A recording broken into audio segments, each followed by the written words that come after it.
Chapter 1.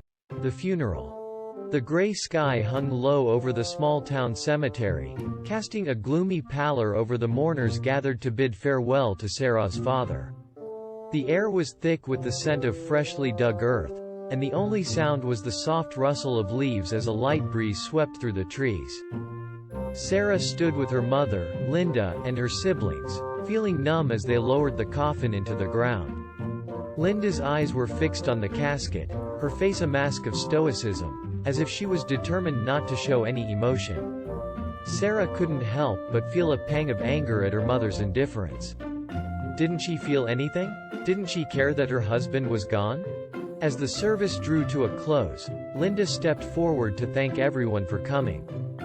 Sarah watched her mother with a mix of resentment and pity. Linda was always in control, always telling everyone what to do. Even now, she was determined to handle all the arrangements herself, as if it was her duty to take care of everything. Sarah felt invisible, as if her grief was not important. She glanced over at her husband, who was holding their youngest child, and tried to push back the sense of isolation that was creeping over her. She knew that she needed to be strong for her family, but it was hard when she felt so alone.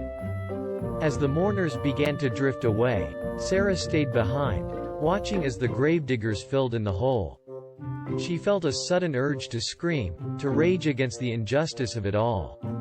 Why did her father have to die? Why did Linda have to be so cold?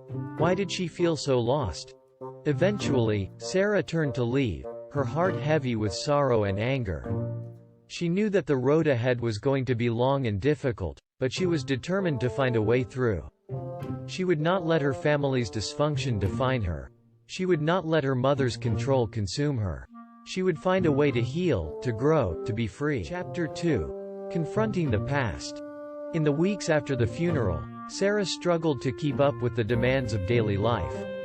Linda seemed to be everywhere, constantly calling and texting, checking in on her and the kids. Sarah knew that her mother meant well, but the constant barrage of messages made her feel suffocated and helpless. As Sarah's anxiety and depression worsened, her husband suggested that she seek therapy. At first, Sarah was hesitant, but eventually, she agreed to go. She found herself sitting in a small, dimly lit office, facing a stranger who seemed to know more about her than she did. As Sarah began to talk about her past, memories flooded back, raw and painful.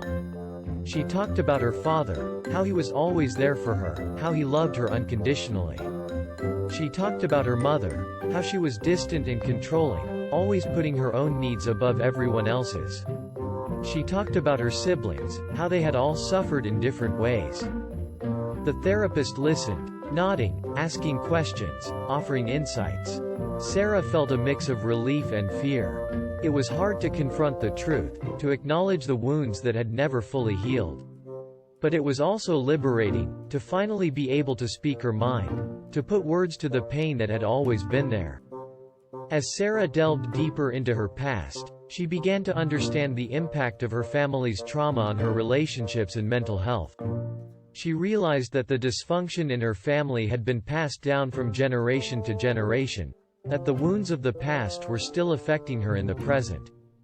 With the therapist's guidance, Sarah began to see her mother in a new light. She began to understand that Linda's controlling behavior was a manifestation of her own unresolved trauma, that she was not just a cold and heartless person. She began to see that she herself had been perpetuating the same patterns in her own life, that she had been unconsciously repeating the same mistakes her mother had made. As the therapy sessions continued, Sarah felt a growing sense of empowerment.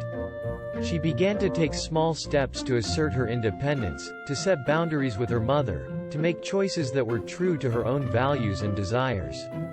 She knew that the road ahead was still long and uncertain, but for the first time in a long time, she felt that she had a map, a guide, a way forward. Chapter 3.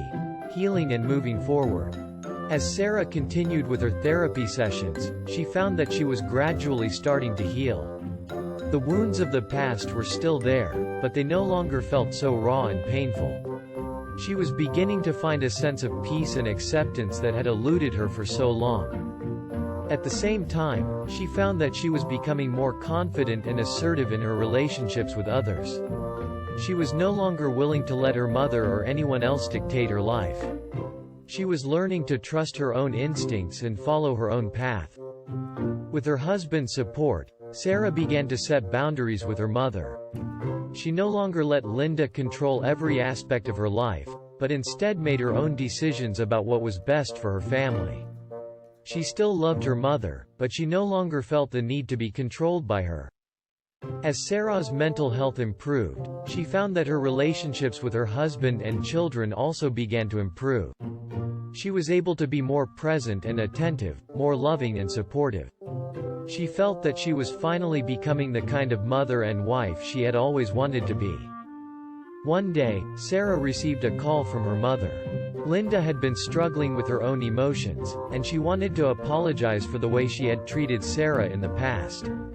Sarah was hesitant at first, but she could hear the sincerity in her mother's voice, and she decided to give her a chance. Over the next few weeks, Sarah and Linda began to talk more openly and honestly than they ever had before. They talked about their fears and hopes, their regrets and dreams. They began to acknowledge the wounds of the past and to work together to heal them. As the days turned into weeks and the weeks turned into months, Sarah felt that she was finally moving forward. She knew that the road ahead would still be bumpy at times, but she felt that she finally had the tools and the support she needed to face whatever challenges lay ahead. As she looked out at the world around her, Sarah felt a sense of hope and possibility that she had not felt in a long time. She knew that the scars of the past would always be a part of her, but she also knew that she had the strength and resilience to overcome them. She was finally free, and she was ready to embrace whatever the future held. Chapter 4. Open Ending. As Sarah reflected on her journey, she realized that healing was not a linear process. There were still moments of darkness and despair, times when she felt like she was back at the beginning. But she also knew that those moments were temporary, and that she could always find her way back to the light.